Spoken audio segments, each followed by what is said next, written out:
Steve Sanson and Jim Jonas. I forget who my co-host is. Jim, what's going on? Not much, Steve. How's things going with you? Things are going real good. Good. We're finally in the countdown. Tuesday night actually is the big night. Yeah. And some people are going to be crying, and some people are going to be filled with joy. Some people might be shocked and scratching their heads, and some might just say, "Hey, that's how I plan it to be," you know. So yeah. We'll see what happens. November 2nd. If you folks haven't voted yet, you have one more shot to do that, and that's November 2nd. And this time you have to go to your polling location. So you probably have to call up your elections department and find out exactly where that might be. You can't just go anywhere like you did in the early voting. These last-minute voters, I swear, they just wait till the last minute. I don't understand. I went the first day of early voting. Yeah, you did, Steve. And I didn't go the first day early voting. And the reason why is because I wanted to hear the last-minute pushes by all the candidates. Well, I figured if they didn't push before early voting, there's no more pushing to go. You know? That's how I look at it. I mean, they've been campaigning since when? Some last year. Sharon Angle been campaigning since, I think, April of last year. And some folks campaigned when they filed in, like the judicials, they filed in February, and everybody else filed in, I think it was March. Yeah. So, Steve, let me ask you this question. Do you think that the campaign season has grown too long? No, it's the same. It's the same campaign season that has, like it always been. But I know they put between all the campaigns within the nation, there's about $6 billion is what I heard spend on advertisements. So it's probably one of the biggest, probably bigger than the presidential election. Why do you think that is? Well, the Republicans want to gain the House and the Senate, and the Democrats want to keep control. So why do you think that all the polling says is that states that there's a large people that are upset with President Obama right now, and they don't agree with his policies, but I don't see the outcry. I mean, I understand the Tea Party thing, but other than that, I don't really see where the actual involvement is. I actually, as a registered Republican myself, I find it ironic that the Republicans have pretty much been handed this election, as far as I see it anyway, and they haven't put up a lot of legitimate candidates. They don't have the answers. Well, that goes to the same for the Democrats back in 2008. They were handed a lot of races, because Correct. of President Obama running for office of the President of the United States. And look at Bob Beers. Senator Bob Beers lost his seat. Senator Joe Heck lost his seat.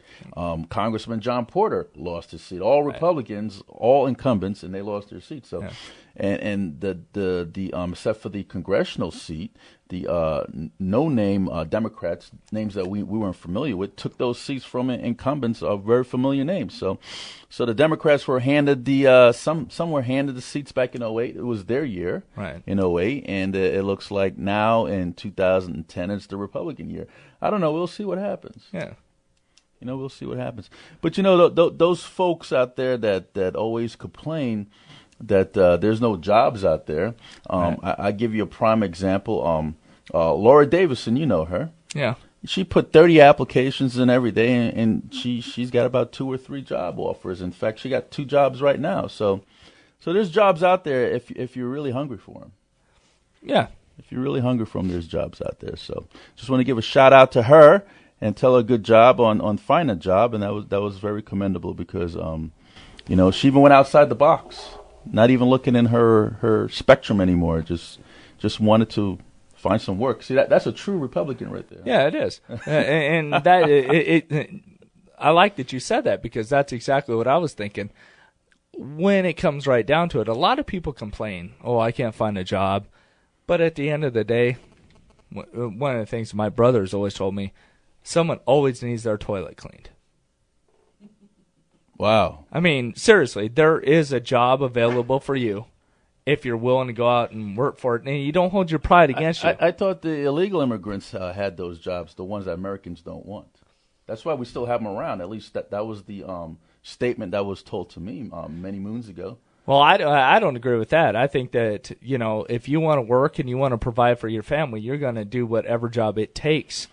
If a man is willing, or a woman, for that matter, is willing to cut you a check to provide them a service, then you know what? You need to take it. Yeah, that's true. We have a extraordinary lineup today. We're supposed to have Chris Giuliani, Clark County Board of County Commission, Democrat candidate for District E, but I haven't seen her, so I don't know if she's going to be here. Yeah, I haven't seen her either. We have Gary Fisher, Democrat candidate for Nevada State Assembly District 4, and we have Joe Egan, Republican candidate for Nevada State Assembly District 8. And we're going to have a surprise guest today. Yeah. Who would that be? Oh, surprise guest. Surprise. So you're not going to tell me? Apparently he's up in the polls by 4 points. Really? Survey says. Good. And that's the first time. This is his third time running for this seat. He's never up in the polls before, so it might be a Republican year by far. Good. Yeah, never know. But you have any more rants, by the way, Jim? No. All right. No, I'm good. All right, it's hot in here. Isn't it hot in here? Yeah, it is kind of warm. It's kind of hot in here. They're trying to melt us out. Hey, let's go right over to Gary Fisher, who's the Democrat candidate for Nevada State Assembly District 4. Gary, how you doing, sir? I'm great, thanks. Gary, could you give us a bio about yourself, and could you tell us the boundary lines for District Number 4? Yeah, let me tell you the boundary lines first. It's got a large part of Sun City, Summerlin, and Desert Shores. Those are the southwest and southeast parts of the district. Borders on the west side on the 215 and goes north to Centennial. And then when you go down from the north to the south, it's Jig-Jag. I never heard of that terminology before. Yeah, well, gerrymandered. You've heard that, haven't you? Okay. Yeah. In terms of biography, I've lived in Nevada for 27 years, moved here to accept a faculty position at UNR, and I still am on the faculty at UNR. I've lived in Assembly District 4 for the last 15 years, married to Carol Fisher, the CEO of Nathan Adelson Hospice, and we have 3 children between the two of us, all in college or on their way to life. Gary, I'm on your website, and I'm looking at your issues, and I've heard a lot of, revenue, education, water, energy, immigration, jobs, but one stands out: mental health treatment. Mm-hmm. Tell me about that. Well, that I specialize in drug and alcohol prevention and treatment. That's my area of specialization. And originally, when I thought about running for the assembly, it was to improve mental health and substance abuse treatment services in the state. They're abysmal, as many social services are. Of course, that was before the budget fell apart, so nobody really wants to talk about those things anymore. But some of the first budget cuts that happened in the last session were to cut prison substance abuse treatment programs, cut mental health services, some of the beds at Southern Nevada Mental Health. Those beds got cut. And what happens is you have people with mental health and substance abuse problems. They are back in our jails and prisons. They're filling emergency rooms, and they're living on the street. So we pay a price for not providing those services. So, Gary, let me ask you this question. Who should pay for those services? The state should pay for those services. We get, for substance abuse treatment services, every state gets a block grant from the federal government, which provides for public sector treatment. So in other words, nobody who has a drug and alcohol problem is refused treatment because of inability to pay. Sometimes there's waiting lists. That's absolutely the truth. But for mental health services, it's a state responsibility. So for those individuals that don't have a mental health issue or an substance abuse issue, should they actually have to pay higher taxes in order to provide this service? Oh, well, yeah, absolutely. Why? We have a concept in democracy that we do things for the common good. If everybody just paid for the things that affect themselves individually, nothing would get done. That would be a totally selfish way of operating a state government. I think, I happen to be very fortunate to be in a pretty good financial situation right now, and I feel it's an obligation when I can have my basic needs met to use some of that money to provide services for people who can't. So do you think, so my basic line of questioning is, so who provides for these services? Does government provide for the empowerment of all people, or is it the individual? Well, it's a combination. And, every public policy issue is complex, and a black and white solution to any of them is ridiculous. They're all complex. You can't boil them down into 30-second sound bites. So government provides some essential services that individuals don't, that nonprofit organizations don't. They may provide a little bit of it, but not all of it. So government is always going to provide for public safety. It's going to provide for infrastructure, transportation. And then we've gone into other areas, and it has to do with mental health or other social services for Medicaid, Medicare. And there can be a legitimate argument among people about which of those services are essential, which aren't, which, when we have a recession like we have, need to be cut, and which ones shouldn't. But the fact remains that government is going to provide some services for those people and things that people can't provide for themselves. Gary, on your website, you said Republicans try to scare voters into believing that taxing those who can't afford it hurts. But isn't taxing across the board? So whether you can afford it or you can't afford it, aren't you still going to pay the same? No. Regardless of your financial ability? No. One thing I've talked about is broad-based business profits tax, which when I've talked to people in the business community, people whose names you'd recognize, they think that is a fair, sustainable way to tax. And you tax on the basis of profit, not gross receipts, which can vary tremendously in terms of the profit margin that a business can have. And you don't tax a business that's marginally profitable. So no, it doesn't. There are certain taxes that certainly affect everybody. Sales tax, everybody that owns property pays a property tax. Even renters are paying it in terms of their rent. So there are, and what we usually talk about are taxes that are regressive and taxes that are progressive. And that's one difference between Republicans and Democrats. Democrats talk about progressive taxes, more money from those who have the most ability to pay.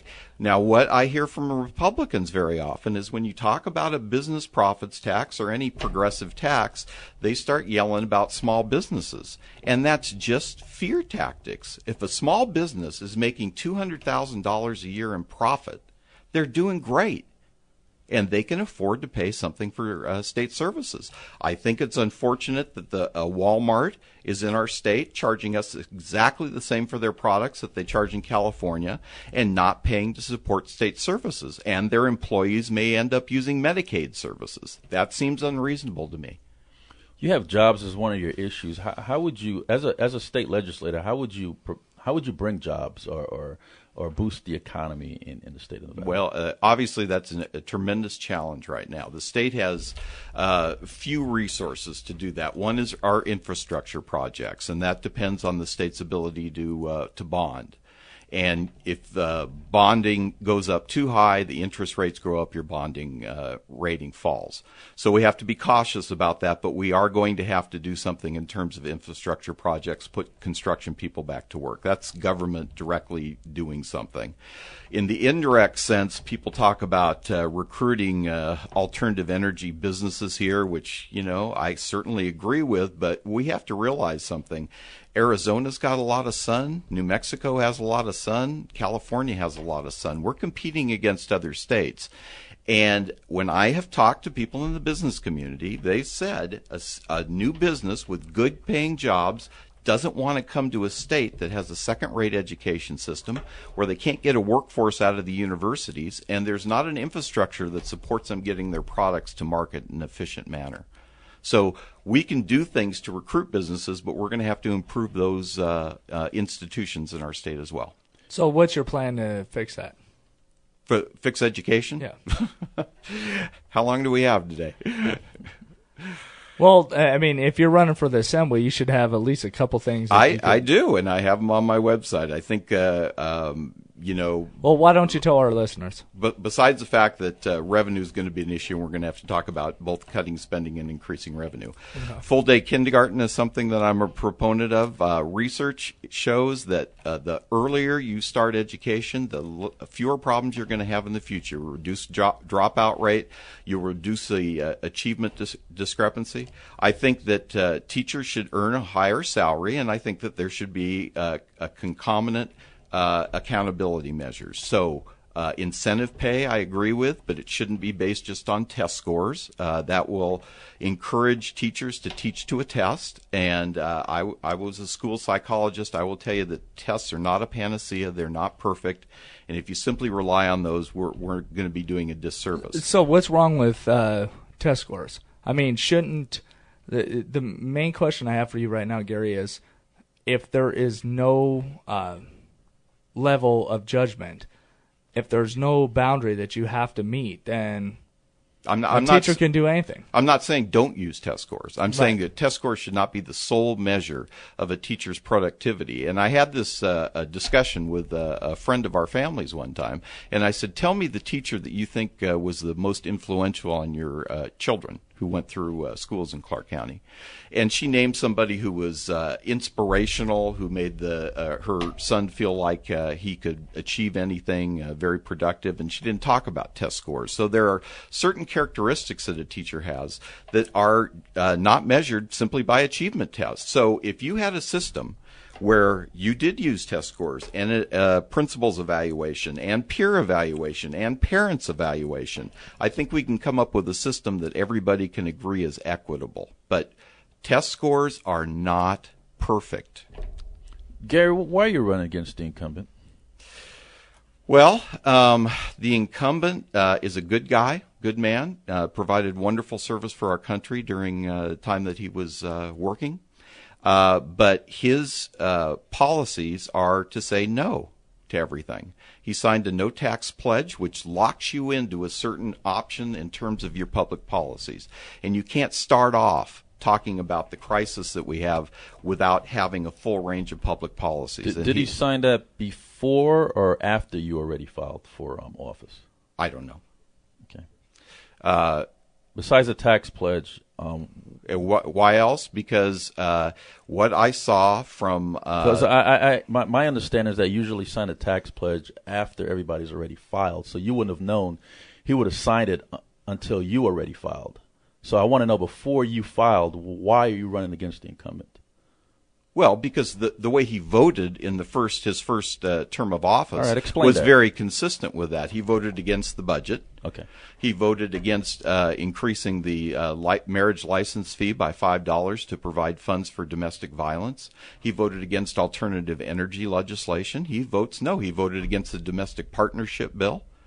And you know, I'm sure he believes philosophically in those positions, but I don't. All right, tell us about the domestic partnership bill. Why would you vote in opposition of his vote? I believe in equality, and it doesn't matter what the person's gender or sexual orientation. I believe in equality, and it makes no sense to me that a certain part of our population is denied equal rights because of their sexual orientation.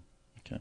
And what else has he done or have not done? Why are you willing to challenge him? I don't believe he was a serious student of public policy. I talked to a lot of people he was on committees with, and he didn't seem to be knowledgeable about the issues that came before committees. Okay. So, in other words, you're saying that he doesn't support the entire state of Nevada, the populace in the entire state of Nevada. Is that what you're saying? No. Okay. No, I wouldn't say that. I think in his philosophical view, he is. I disagree with it. Okay. All right. You have on your website, you also have immigration. What are your stands on immigration? Now that's one of the perfect examples of a policy issue that's not black and white, that's complex. One thing that I think we all agree about, whatever side of immigration you're on, is that people that are in this country that commit crimes, that come here for the drug business, or that come here to run guns, nobody wants them here. and everybody will be perfectly happy to kick them out. The people that, the segment of the population that I and other Democrats are concerned about are people that came here because of poverty in their country of origin. They were offered jobs in businesses in Nevada that had no interest in getting rid of illegal immigration. It served their needs. Now that we're in a recession, they don't need them anymore. And so everybody's all up in arms. Now, if those people have worked in this country for a number of years, been law-abiding citizens. Could I stop you right there? Sure. Yeah. People were up in arms way before that, and as far as law-abiding businesses, I said. As far as law-abiding citizens, they are not citizens. So how could they be law-abiding citizens? Law-abiding people in our state. Okay. I'm sorry, but they broke the law, though. But I mean that's my biggest issue. And they're here illegally. Oh, nobody denies that. But Okay. here's the thing. But you've got a population of people. Hold on, Gary. So what you're saying is that we're supposed to bend the law or turn a blind eye to the law because they are law-abiding people? Well, you're jumping about 3 steps ahead from what I just said. Explain that to us. Okay, so you have this population of people here. We all acknowledge there's a problem. They've been here. They haven't broken the law. And I hear people on the other side, including my opponent, they've broke the law by coming here. Okay. And people on the other side say, expel them, send them back to their country of origin. I have yet to hear anybody tell me how you do that in a legal, constitutional, and practical way. How do you do it? But the Constitution should not Truman even apply to them. How could the Constitution apply to them if they're not here legally? And they're not citizens of this country. You know something, Gary? The immigration or illegal immigration is one of the things that I'm strong about, and let me tell you why. Because number one, I wasn't born here, so I could say a whole bunch of stuff. Number two, my first kid is from a Jamaican. My other 2 kids are from Mexican, so I could talk all about that as well. And number 3 is that I served 12 years in this military, and I'm a citizen of this country. So when it comes to illegal immigration and people that just sit back and just want to get votes for to get into office, have no concept of the word illegal immigration. Illegal immigration means that you are here illegally. You broke the law. You should be sent back. Period. How do you find them? How do you get them? Could I also just say something about this? This is the only country on the planet that does not enforce their illegal immigration policy. Okay. All those other countries you said that they should stay. At Mexico, let's take Mexico for example. Okay. Do you know that if you're there illegally, you do 6 years automatic? You could be a law-abiding person in that country. You do 6 years automatic. So I don't know where this hypocritical stuff is coming from. Why people are saying that, oh yeah, they're here law abiding. They should just stay here. We should just find a nice way to make it work for them. I just can't understand that. And you know, all these Mexican Americans that are citizens of this country are pissed off because people out there, politicians out there, are trying to give these people people that break the law amnesty, and they're all upset because the first jobs they take is the ones from honest citizens, Hispanic, of this country. Okay, well, you jumped ahead about 5 steps ago. Tell me all about it. I didn't say the word amnesty. I know that. I know that. I'm just throwing it out there ahead of time. In Mexico, law is irrelevant, as most people on your side usually say. Any foreign country's law is irrelevant to us.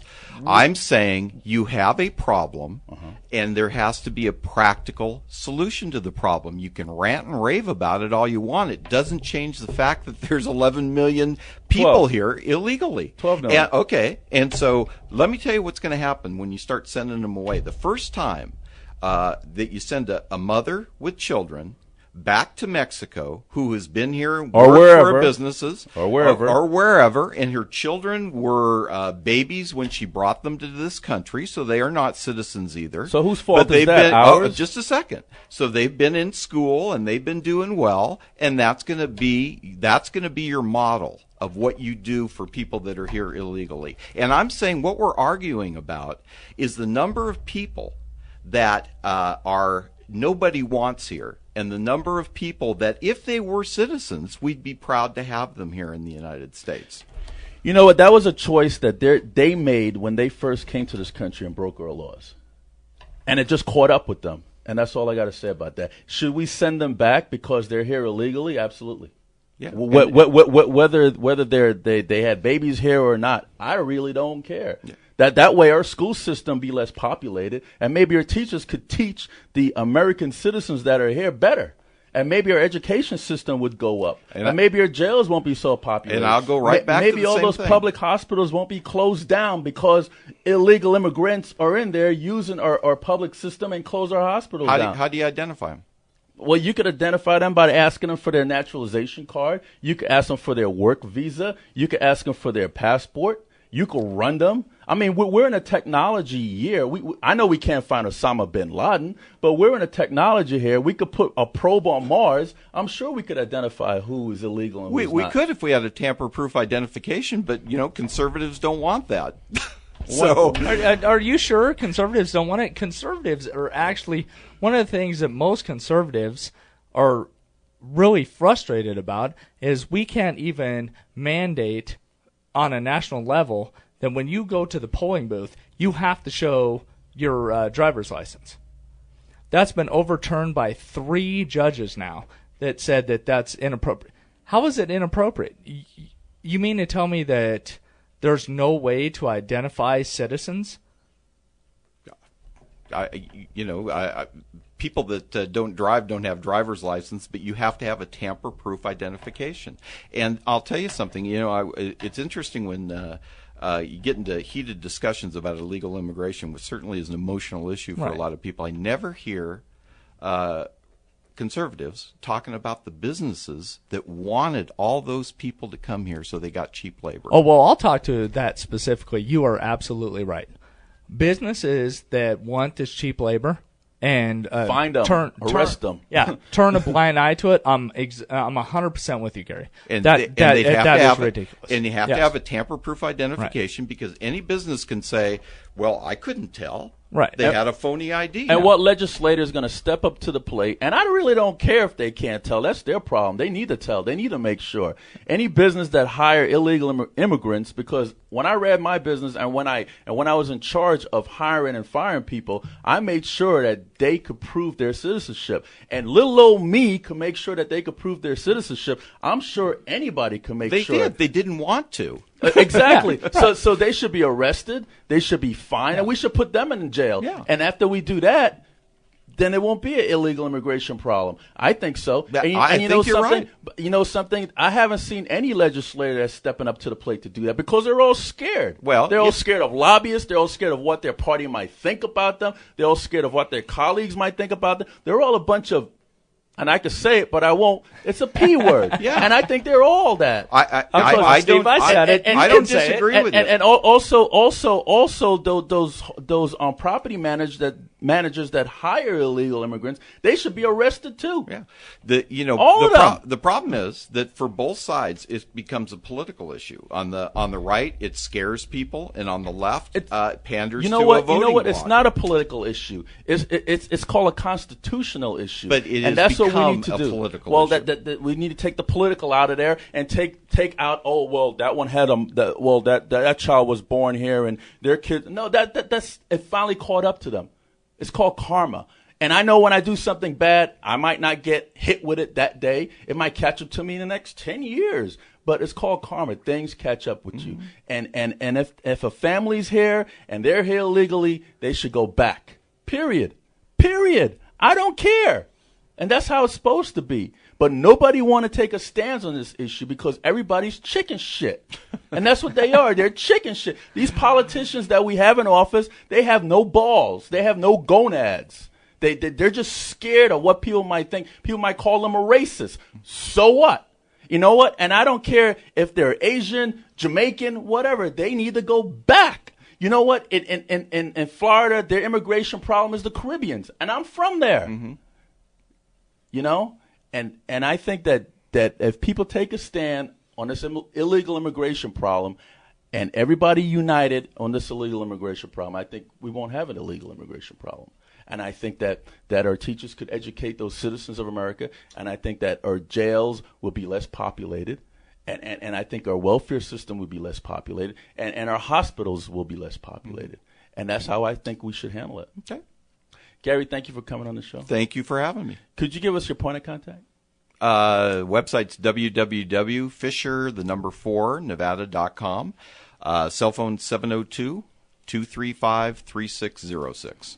Thank you, Gary. All right. This is Steve Sanson, Jim Jonas with Veterans in Politics. That was Gary Fisher, Democrat candidate for Nevada State Assembly District Number 4. We'll be back momentarily with Joe Egan, Republican candidate for Nevada State Assembly District 8.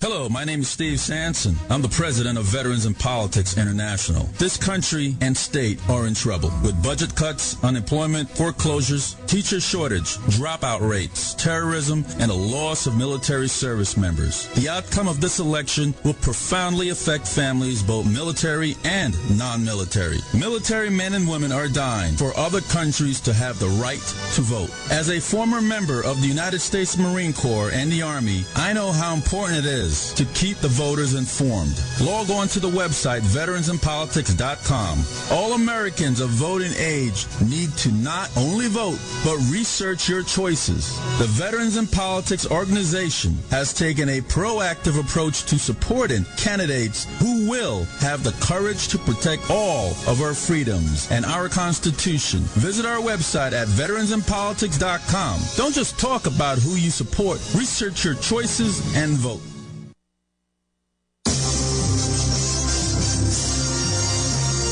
This infomercial is brought to you by the Veterans in Politics International.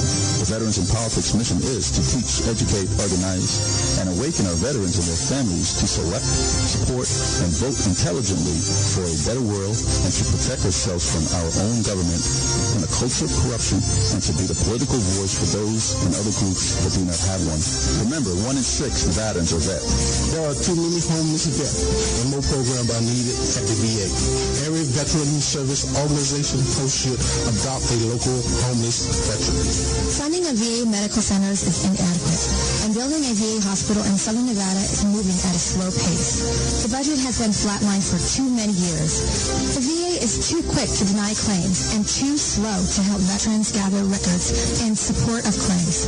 Local politicians ignore veterans and their issues. They perceive a lack of organization among their local veterans and that it won't hurt them at election time. Veterans too often vote party, not veterans issues. All veterans should vote in every election. Local news media give inadequate coverage to local veteran issues and events. You must send your letters to the editor and voice your concerns. Please contact your members of Congress and Senate and urge them to co-sponsor key legislation in supporting our veterans. Please support the Veterans in Politics. To get more information, go online to www.veteransinpolitics.com. Support your local veteran groups. What are you doing online? Checking out the belly dance classes. Where's it at? It's factorbelly.com. That's right. We work our arms. We work our abs. We work so hard and had a blast. No matter what your favorite size, some belly dance. You'll be surprised. For class schedule and locations, log on to factorbelly.com.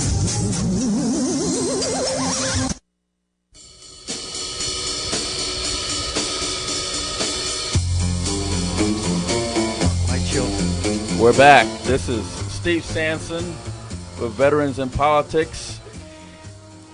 Jim Jonas with Veterans in Politics, and he just called me a bitch. So I just want everybody to know. Can you say that on the air, Steve? Yeah, it's internet. Yeah. All right, if you can say it, I guess that's all right with me. Yeah, Steve, I want to apologize for that. Yeah. Considering you were about to get shot. I was going to pistol whip him first and then shoot him after I was done. But we have, before we go to Joe Egan, we have Ken Wegner, who's the congressional candidate for District Number 1. And he's crashing our studio and crashing our show. But since he got us held at gunpoint, so if anybody's out there, please call 911 for us. Go ahead, Ken. Hey, Steve, thanks for that great introduction. And everyone else get down on the ground. So, Ken, what's the news? The news is we're doing extremely well. The exit polling and everything, I'm within 100 votes. 100 votes. That's amazing. You ran for this office, what, 3 times? This is my third time at the attack. Yeah. So, and as long as we have soldiers in the field and people ready to fight for this country, I'm ready to go out there and do my part. So are you going to finally pull this off? It looks like it. I mean, it depends on who comes out and votes on Tuesday. It's all about Tuesday now. Because, Ken, I'll make you this promise, okay? If you win. When you win this seat, I will go to the stratosphere and I'll bungee jump off the stratosphere. Cool. Yeah. I bungee jumped a little while ago. I really don't like it. Have you done it yet? And you know what? I have a phobia for heights all of a sudden ever since I got out the military. But are you kidding? Really? Yeah. So now you know that. Now everybody knows that. I'll bungee jump off the stratosphere if and when you do. When I win this? Yes. Wow. Yeah. And you'll pinky swear with Jonas about that. Come on, let's I'll see pinky it. swear with Jonas. Right now. There it is. All right, my brother, you're in. So, hey, well, listen. Let me tell you a few things about myself. Go ahead. I refuse all money from lobbyist PACs and special interest groups. I got a few more checks from them people, and we're writing on the back, not for selling. I'm about to send them back, which means I've sent back over $80,000 worth of checks now. Well, could you send some money to veterans in politics? You You know, take those PAC money. And you can. The thing is, how do I work for the American people and take that dirty money? I just can't. Well, could you just sign it over to us? You're not taking it. We'll put it on. Because it says Wegner for Congress, then it would have to go on my expense account, and then everyone would say I cashed that dirty money, and I really don't. I'm not being honest to the American people. So I think I'll just stay honest to the American people. But listen, I believe in term limits also, 2 times and I'm gone. I believe in reading every bill before I vote yes or no on it, or I won't vote. I mean, the things that I stand for are just common sense. Let our soldiers win or bring them home. That's my son over in Afghanistan. He deserves much better than the treatment they're getting. And tell us your stands, because we just had this conversation with Gary Fisher. Tell us your stands on illegal immigration. Well, I want to stop illegal immigration. That's why I say, how are you going to do it? Listen, it's easily to secure our ports and borders with an S. We have 78,000 troops sitting over in Europe guarding the Germans against the French. We have over 22,000 troops in Japan guarding the Japanese against who? The ocean? I mean, come on. Would you criminalize business owners that intentionally hire illegal immigrants, and would you criminalize property managers that intentionally rent property to illegal immigrants? Why don't you let me tell my side on that then. This is what I want to do. We don't have that much time, but I'm hurrying. Now I'm going to have to hurry. This is what I want to do. After we secure our borders with our troops, and after we deport the 29% of our jails and prisons that are full of illegal aliens who have harmed American citizens, and after we deport all the ones who have stolen U.S. citizens' identities, and after we deport the ones who are, well, I mean, I think you get the message. Then we have the ones that are left, the people that they call the anchor babies and everything. Okay, well, here's my road to citizenship. You can't. It's like Disneyland. You don't get to go to Disneyland and then take cuts of it in front of everyone else who's patiently waiting in line. And that's how I look at jumping the border. There are, I forget the number now, of millions of people that are waiting their turn to come to this country. Let's get those people processed, and then the people that are here, let's start processing them after we process the people who are waiting in line patiently. And it's called a yellow card. You get to go back to your country of origin. You grab a number. Say if you're smart enough to get out early, here's the first number. You're number 1. So after we process the people that are legally waiting to get into this country, then you start with number 1 and let them come back into our country. All right, Ken. And here's the caveat. In order to come here, all you have to do is be free of a disease. No leprosy, no AIDS, no whatever. You're not going to go on our welfare system. And you just learn our language. We have room for people. So English should be our national language. English needs to be the national language, but not telling businesses to do it, because we have enough regulation on businesses. If you own a business, Steve, and you want to speak Spanish, then you have the right to do that. It's your business, and this is still America. It is not my place to tell you. But every federal government contract needs to be to U.S. companies that have hired U.S. citizens. Okay. And if you want a government contract, you better have all U.S. citizens working there. And it's real easy to get green cards. Before we give everyone the yellow card, you can give them a green card. All right, Ken. We're going to have to kick you out. Yeah. Okay, but before we kick me out, let me tell you how we're going to all U.S. government contracts made in USA. No more boots made in Vietnam for our soldiers. No more uniforms. So you say I just buy American product. Well, that's what the federal government needs to do. Okay. So, and once we do that, we can create jobs again. Because once we change our tax code, get rid of the 13,000 pages that are in there now, And once we change our tax code over to a 10% flat income tax, 2% national sales tax, 10% import value tax, and a 7.5% corporate tax, we will have more jobs in this country than we have ever seen before in the history of mankind. Well, Ken, good luck to you, sir. Hey, thanks. Let me say something to piss off liberals. And I think you deserve it. Here we go. Yeah, God bless America, and God bless our troops. My name's Kenneth Wegner. Please go to WegnerForCongress.com or call me at 655-8888. Thanks for letting me sneak in, guys. No Young problem, lady, Ken. it was a pleasure meeting you. That was Kenneth Wegner, the next congressman for District Number 1. We'll be back momentarily with Joe Egan, Republican candidate for Nevada State Assembly District 8.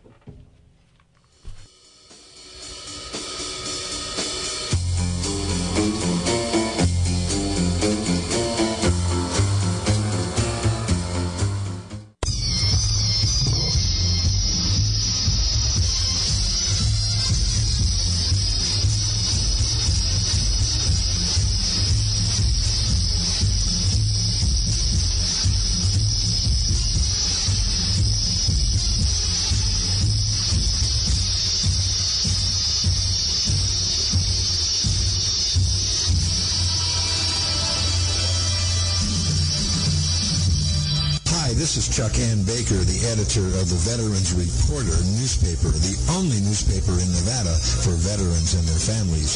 Pick up your free copies at most VA offices, most libraries, at the American Legion, the VFW, the DAV, and hundreds of other locations.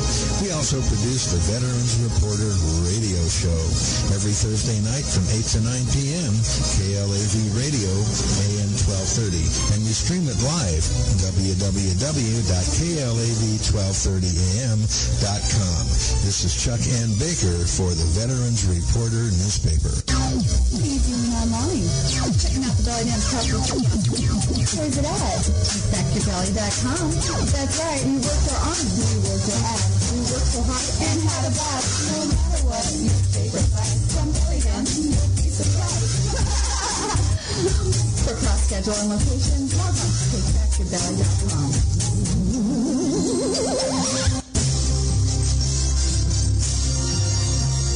This infomercial is brought to you by the Veterans in Politics International. The Veterans in Politics mission is to teach, educate, organize, and awaken our veterans and their families to select, support, and vote intelligently for a better world and to protect ourselves from our own government and a culture of corruption and to be the political voice for those and other groups that do not have one. Remember, 1 in 6 Nevadans are vet. There are too many homeless vets, and more programs are needed at the VA. Every veteran service organization post should adopt a local homeless veteran. Funding of VA medical centers is inadequate, and building a VA hospital in Southern Nevada is moving at a slow pace. The budget has been flatlined for too many years. The VA is too quick to deny claims and too slow to help veterans gather records in support of claims. Local politicians ignore veterans and their issues. They perceive a lack of organization among their local veterans and that it won't hurt them at election time.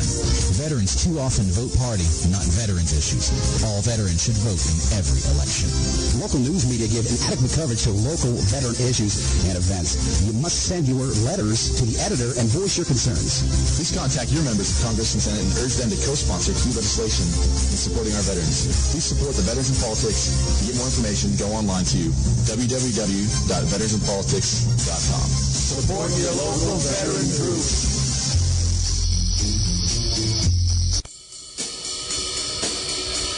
All right, we're back. This is Steve Sanson and Jim Jonas with Veterans in Politics. We have live in studio Joe Egan, Republican candidate for Nevada State Assembly District Number 8. Joe has been on the show several times before, and Joe is eager to win this thing, huh, Joe? Absolutely. I'm always glad to be on the show, and I'm looking forward to winning on Tuesday. Joe, could you... Joe is very soft-spoken, ain't he? Yes, he is. Very soft-spoken and very mellow-mannered. I mean, there's nothing wrong with the candidate being that. I think we need more candidates who are more soft-spoken and not out there like, circus ringmaster. Circus ringmaster. like my introduction, huh? But yeah, I don't mind being soft-spoken. I am a soft-spoken guy, but that doesn't mean I don't have very firm positions that I hold to. Okay. Joe, could you give us a quick bio and tell us about your latest press release? A quick bio is I moved here about 3 years ago from Chicago. I took a look around at Vegas with its libertarian. With Obama?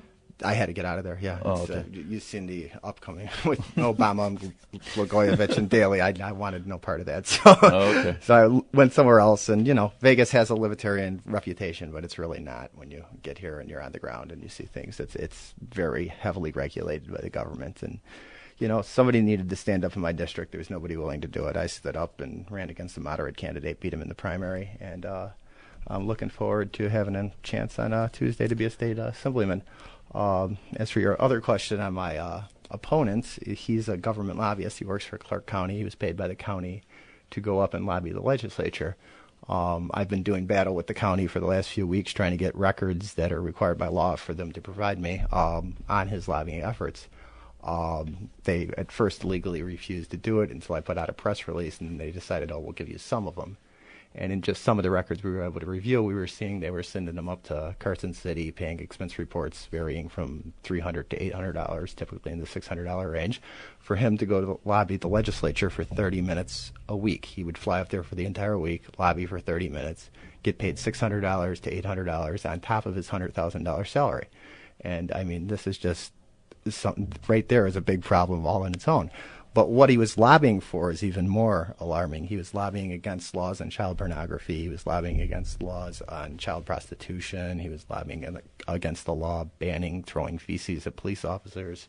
And I find it really alarming that Clark. And this guy's running against you? Yeah, he's running. Somehow he got nominated, which is, alarming all on its own. He was selected by Speaker Buckley to take her seat. With her endorsement, he barely won the nomination in the Democratic Party. And, he's not come out. He's not taken any issue positions at all. All we got to go on is his lobbying record, which is incredibly alarming. So, Joe, what are the numbers looking like right now? Have you done any internal polling to give an idea of where you're at right now? Well, we're looking at the turnout numbers. Democrats have turned out at about 2-1 from Republicans, but we got a lot of independents in there that we're hoping we're picking up. He did only pick up about 58% of the Democratic vote in the primary, where I picked up 70% of the Republican vote. He also ran against the 08 Republican nominee in the Democratic primary and only picked up 58% of the vote against him. So I feel that he's so extreme that we're picking up some Democratic votes there. So we feel that it could be a close race on Election Day, and we're just waiting to see how it turns out. Yeah, and you also have an IEP candidate in there. I haven't heard anything. Yes, Stacey Gonzalez is in there. I haven't heard much about her neither, honestly, and the only thing I know about her is the couple paragraphs the Review Journal wrote about her. She seems to be a decent human being, but she hasn't campaigned. She doesn't have a website up. She hasn't taken issue positions, so there's really not much to be known about her. So, Joe, this is obviously a Republican year. Why are you not up more on your opponent right now? We're getting a lot better turnout than 2 years ago, 4 years ago. When you looked at the Election Day voting from 2 years ago in my district, Republicans turned out at almost 50-50 in a district that voted 75-25. So right now, where he's only getting about 54% of the vote is Democratic, we figure coming on Tuesday that if we could get a pretty big Republican surge, we could, beat him by a few percentage points, and that's what we're trying to do. We're going to be doing everything humanly possible up to Tuesday to get out every single Republican voter that we can. And like I say, I don't think the Democrats are solidly behind this man. This man is very extreme. He's very liberal. Anybody who could oppose a ban on soliciting children into prostitution for constitutional problems, he called it problematic to pass such a law. The guy is obviously very liberal, and we've tried our best to make it known to the voters in the district, and hopefully they're aware of it, and hopefully they're not voting on him. So, Joe, let me ask you this. You said that your Democrat opponent is backed by Barbara Buckley. Why haven't you been able to exploit that more? Barbara Buckley is the third most powerful Democrat in the state, and this is not exactly a Democrat-friendly environment this time around. Shouldn't you have been able to expose that more? Well, like I say, with the turnout numbers, we've been letting everybody know that he's backed by her. He just recently came out and started putting out advertising that he was backed by her. He was trying to keep that as quiet as possible, but We've let it be known, and like I say, when you look at the early voting numbers from 2 years ago, it was almost 4-1 in my district this year. Plus, Barbara Buckley's done. Yeah, she's Anyways. finished as a candidate. I hear some talk about things about her, but we won't get into that. Nonetheless, I do think with the low Democrat turnout, where they're only taking about, I think it was 54% I last heard of the early vote, that leaves 46% of the vote nonpartisan and Republican. And if you look at how it was voted on in the primary, I think I'm picking up a lot of these Democratic votes. What's your feeling on illegal immigration, since that was one of our hot topics today? Illegal immigration. Illegal immigration. The federal government should close our borders and start deporting people who have entered this country illegally. On the other hand, we should kind of make it easier for people to legally immigrate to the United States. That's how this country was founded. So I think you got two problems there. The first one I think the federal government should address is getting everybody who's illegally here out of here.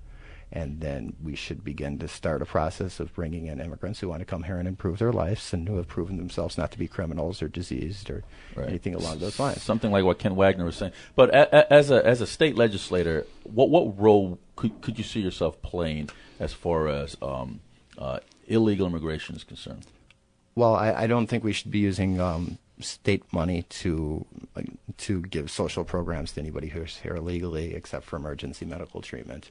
Other than that, I would strongly oppose any spending on illegal immigrants for any other social programs in the state. So what impact would that have on UMC, which the majority of their money comes from state funding, if they were to start not getting funding for providing services to illegal immigrants? That would have a huge impact on them. Well, like I say, if there's an emergency medical problem, regardless of somebody's immigration status, the emergency room is required by law to take care of it if they're accepting federal funding from Medicaid. So I support that. I don't think you could let somebody die in a hospital, regardless of their immigration status. Right.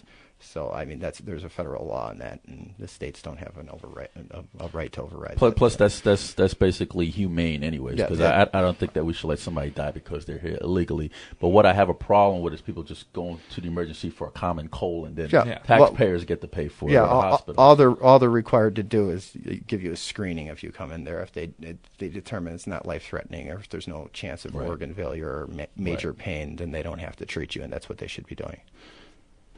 So, what's one of the first bills would you want to see yourself sponsor?